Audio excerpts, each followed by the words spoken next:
Hello everybody, and welcome back to another video. I am so excited about today's video.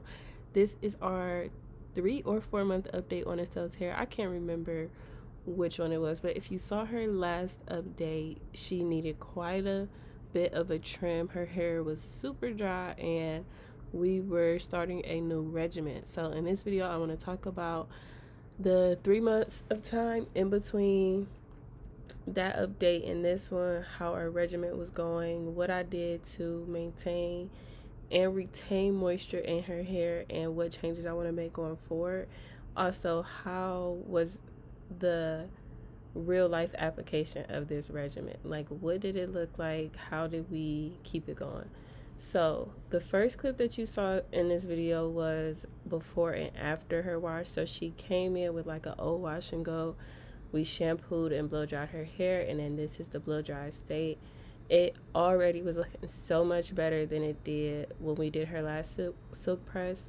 So I was very excited for the results. So one thing I noticed with her last silk press was that it almost immediately reverted, like immediately. So that let me know that her hair was extremely dry and it was sucking up moisture from the air, and we had to correct that because she does like to wear her hair straight. She doesn't wear it straight often. Right now we're doing quarterly trims just to keep an eye on things. However, when it is straight, we want it to be straight because she's also very susceptible to heat damage. She has very fine hair.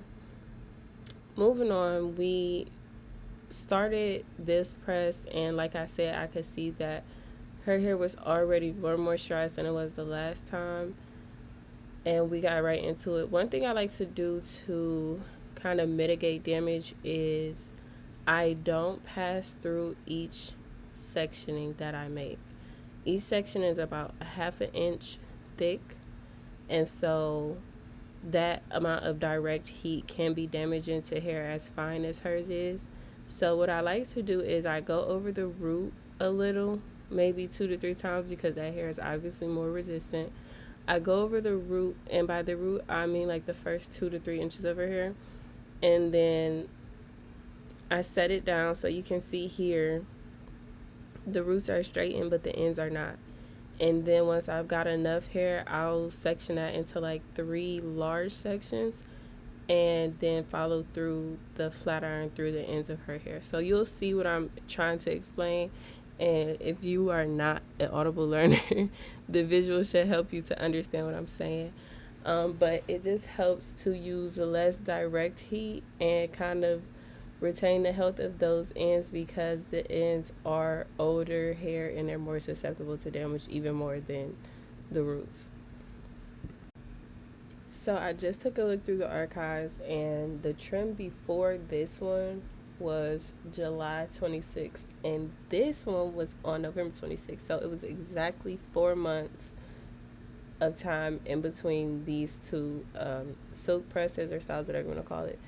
So like I said, I wanted to talk about what we did during that time. My 2 main objectives was to retain moisture in her hair and to retain length. So I think I was very successful with the retaining moisture because this silk press actually lasted her throughout the day.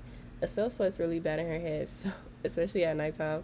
So whenever, overnight, it does puff like around the perimeter, but it's a difference between the way it puffs up from sweat and the way it puffs up from like humidity or lack of moisture.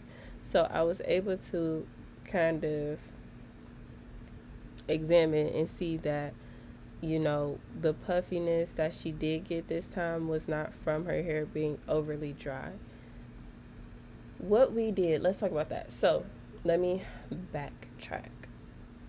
I decided that I wanted to keep her in protective styles, and I know there's this thing about protective styles not being protective. However, the truth is that your hair will grow. Your hair is always growing. We know this. The hair grows from the roots. It doesn't just stretch out from the ends. When I was a kid, that's how I thought hair grows. So I do feel the need to say that sometimes.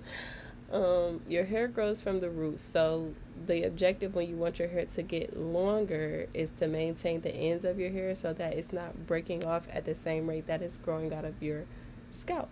Now, What we did to retain moisture was to use protective styles. That was the best thing for us because I was in school full time, like 45 hours a week. I think, yeah, it was 45 hours a week. So I'm like, I'm not doing hair in the morning, and I needed to stay in tip top shape. That was braids, different braid styles, and no longer than 3 weeks, because after 3 weeks, the hair becomes extremely, extremely dry. You get those mats at the base of the braids and everything like that. So, my that was what we did. That was our routine. Every 3 weeks on a dot, she got a new hairstyle, a new set of braids. She got shampooed, treated, detangled. We didn't do any dusting in between time though, so I think that's one thing that I may change in the future. However, her hair was in great shape. Every time I took her braids down, her hair was still shiny, it was still soft, it was still in really good condition. Another thing I did when I braided her hair was to apply leave-in conditioners to her hair, but I did not apply anything throughout those 3 weeks. And that's another thing that I think I want to do different in the future is to continue to add moisture while her braids are in her hair. Especially if I think I'm going to be stretching the styles out any longer. So I was able to, prove to myself that the protective style itself is not the issue, is what you're doing with the hair in between styles and while you're wearing these styles.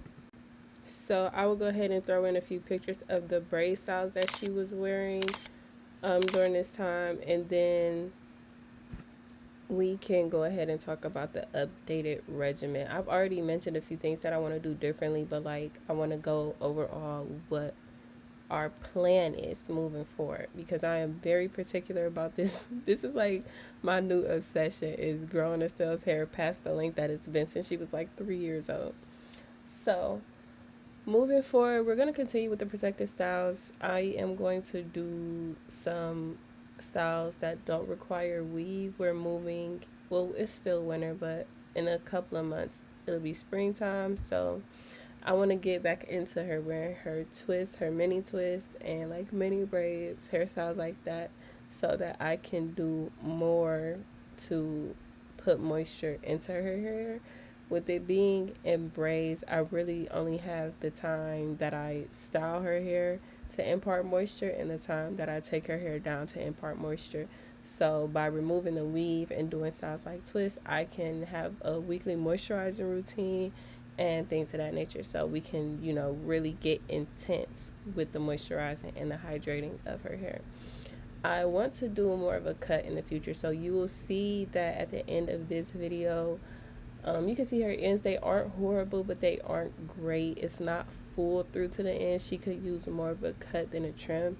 And I am just perpetually trimming this girl's hair. So I definitely want to change that, because I feel like if I do a cut, we can trim less often. She doesn't have a problem with getting her hair trimmed. I just also feel like it would look better and it would look healthier, and her length would like feel better and look better with more blunt ends than, just kind of cleaned up ends. I may also have to do some damage control once I take down the hairstyle that she's in now. She's in some super small box, well, knotless box braids that I did before Christmas, y'all. It is January. Actually, it's February now. So, how about that? So she has been in these braids for a long time. I think before I take them down, I want to spend like a week trying to really put some moisture in her hair, using different products on her scalp around the base of the braids to break up any of what is it called? Any buildup, to break up any buildup, any lint, any knots, anything that will cause breakage when I take her hair down. And also just trying to impart moisture throughout the hair as much as I can before I take it down, just to help prevent any breakage, because it has been a while. I think I will record a video just the week prior to taking her hair down, and then taking her hair down, and what I'm actually gonna do in real life, because I'm saying this now, but we gotta see it done. But yeah, that's pretty much what the new regimen will be. More moisture, more, as much as possible, to make sure that her hair is extremely hydrated all the time. Eventually, I want to have her wear her natural hair. That would just be a big task on me at this current juncture.